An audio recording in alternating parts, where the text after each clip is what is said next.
രാവിലെ മത്സ്യബന്ധനം നടത്തുന്നതിനിടെയാണ് ശക്തമായ കാറ്റിലും തിരയിലും പെട്ട് വള്ളം മറിഞ്ഞ് അപകടമുണ്ടായത്.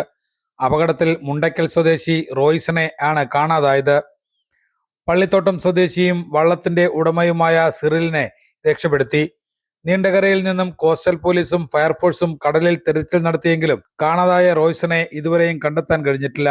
പുലിമുട്ട് നിർമ്മാണവുമായി ബന്ധപ്പെട്ട് ടെട്രോപോഡ് നിരത്തിയ ഭാഗത്തേക്ക് കയറിപ്പോയതാണ് തിരച്ചിൽ ദുഷ്കരമാക്കിയത്.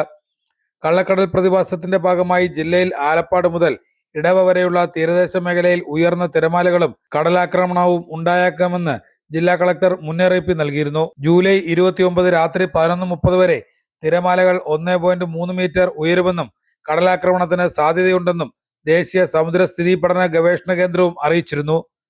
മത്സ്യത്തൊഴിലാളികളും തീരദേശവാസികളും കടലിൽ ഇറങ്ങരുതെന്നും ജാഗ്രതാ നിർദ്ദേശങ്ങൾ കർശനമായി പാലിക്കണമെന്നും ജില്ലാ കളക്ടർ നിർദ്ദേശിച്ചിരുന്നു.